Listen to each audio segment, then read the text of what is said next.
Well, it really was perhaps the worst kept secret in the service park, David. But confirmation that Adrien Fourmaux is heading to Hyundai. A good move or a bad move?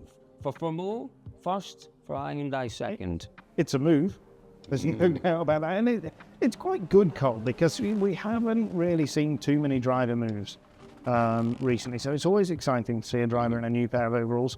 Is it a good move for Adrien Fourmaux? I have to say, no, it's not. I don't think it's the right thing to do. I think the big question mark here is, what is the future for Hyundai? If Hyundai has committed to the next 4 or 5 years, the next homologation cycle, which starts in 27, if it's committed to that, great move for him, because genius. Learn to practice in a third seat and move up.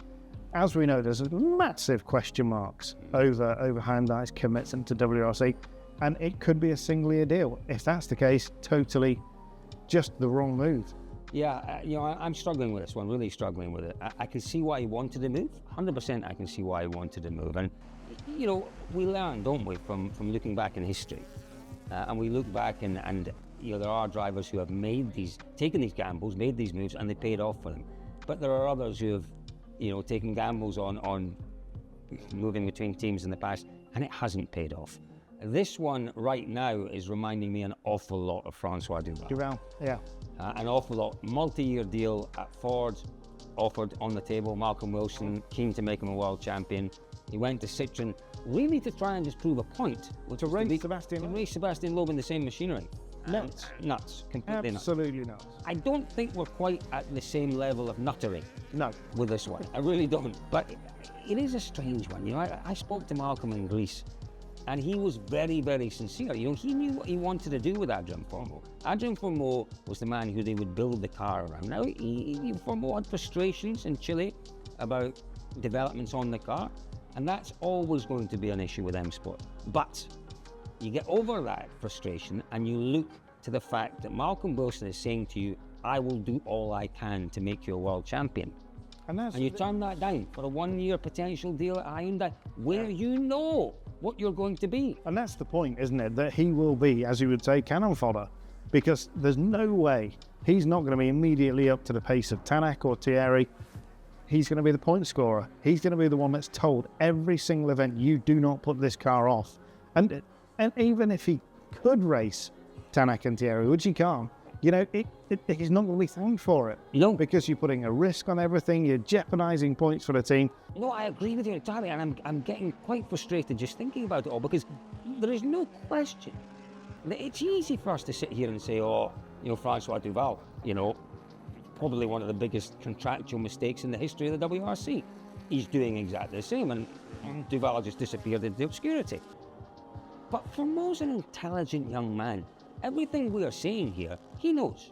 He understands. He knows that Oliver Solberg was treated remarkably badly in that team. And it was a different structure then, Cole. And I wonder as well, as this season's evolved, the discussions about Hyundai's future have grown and grown.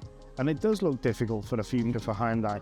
I wonder how early Fourmaux signed this deal. Quite possibly he did it before the middle of the year, when there wasn't really that big question mark. We all assumed they'd go till 27. Yeah, exactly. Till the end of 26. Yeah. And so suddenly, everything's changed. And he's been left with this contract that he now can't get out of. Does he know something we don't know?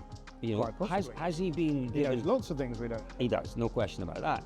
But you remember the year that Citroën were desperate to sign Sébastien Ogier, and they gave Ogier, who was yet to win a rally, equal footing with Sébastien Loeb, who at the time I think was 6 times World Rally Champion, 7 times World Rally Champion.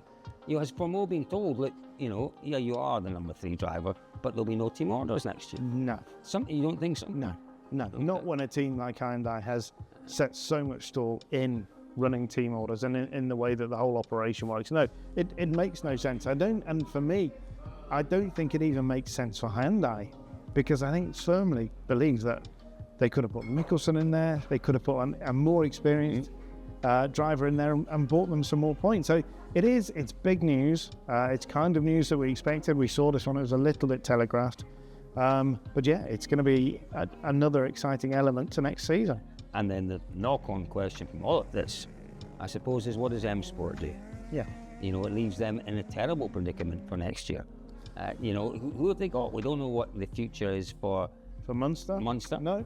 No. You know, Cesc is desperately trying to find budget. He looks like a talent. He looks like a prospect. But that's all he is just now as a prospect. You know, the obvious one, the elephant in the room, I guess, is Oliver Solberg. But you know, he's got the wrong stickers on his car with Monster, and it depends on the strength of the Red Bull agreement with M Sport.